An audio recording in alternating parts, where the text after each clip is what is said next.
নতুন সরকার আসার পর মানুষ অনেক বেশি উচ্ছ্বসিত দেখা যাচ্ছে। অনেকেই তো এটাকে আল্লাহর প্রদত্ত নেয়ামতও বলছেন। এগুলো কি বাড়াবাড়ি নয়? দেখুন, অতিরিক্ত উচ্ছ্বাসিত হচ্ছে মানুষ, এটা পরিষ্কার। কেন এত উল্লাস, কেন এত উচ্ছ্বাস মানুষের মধ্যে সেটা দেখতে হবে। ইতিমধ্যে গণতান্ত্রিকভাবে নির্বাচিত অনেকগুলো সরকার আমরা দেখেছি। আমাদের দেশের স্বাধীনতার পর যতগুলো সরকার এসেছে, গণতান্ত্রিকভাবে নির্বাচিত সরকার আসার পরও মানুষ এতটা উল্লসিত, অর্থাৎ নিজের ভোটটা দিয়ে মানুষ সরকারকে বসাতে পেরেছে, এরপরও মানুষকে এতটা উল্লসিত এবং এতটা আনন্দিত হতে দেখা যায়নি এবার যতটা আনন্দিত। কারণ কি? এর কারণ হলো বিগত ৫০ বছর ধরে স্বাধীনতার পর থেকে নানাভাবে সাধারণ মানুষ প্রতারিত হয়ে আসছে।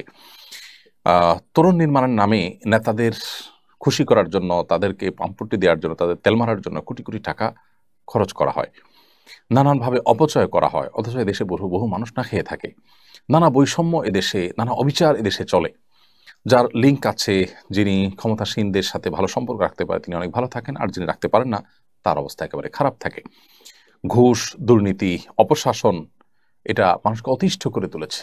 নানাভাবে মানুষ অন্যায় এবং অবিচারের শিকার।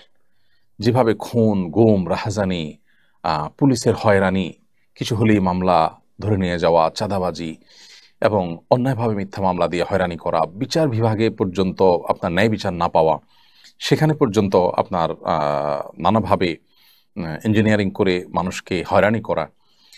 এসব কারণে গোটা দেশের সমস্ত প্রতিষ্ঠানগুলোর প্রতি মানুষের আস্থা আসলে উঠে গেছে। এরকম ভয়াবহ পরিবেশে মানুষের একটা পরিবর্তন মানুষ চাচ্ছিল। কে করেছে, কারা করেছে, কি নামে করেছে, তার চেয়ে বড় কথা হলো মানুষ পরিবর্তন চাচ্ছিল।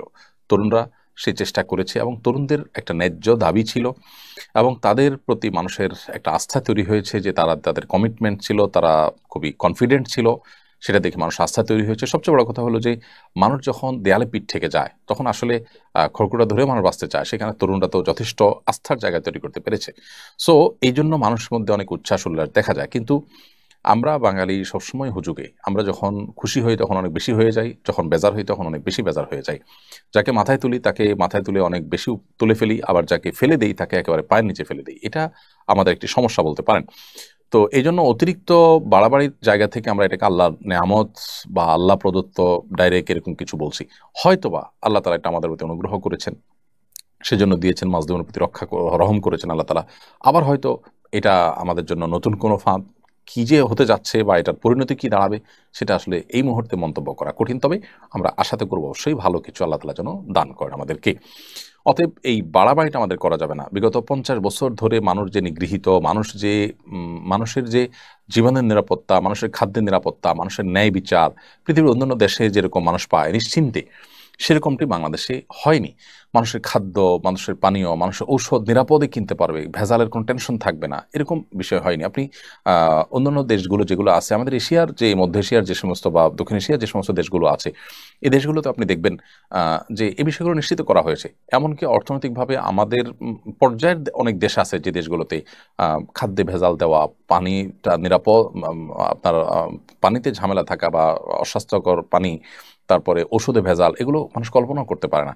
ন্যায় বিচার সেখানে আছে, প্রতিষ্ঠা করা হয়েছে। আমাদের এই দেশটিকে নানাভাবে নিজেদের স্বার্থের জন্য প্রতিষ্ঠানগুলো ধ্বংস করে এমনভাবে শেষ করা হয়েছে যে মানুষ আসলে আল্লাহর কাছে ফরিয়াদ করছে রীতিমতো। সো এই নতুন যে সরকার আসলো, এ আসার পর মানুষের প্রত্যাশাও সেজন্য অনেক বেড়েছে, মানুষের উল্লাস অনেক বেশি। তবে উল্লাস না করে আল্লাহর কাছে শুকর আদায় করা উচিত। আমাদের অহংকার করা উচিত নয়।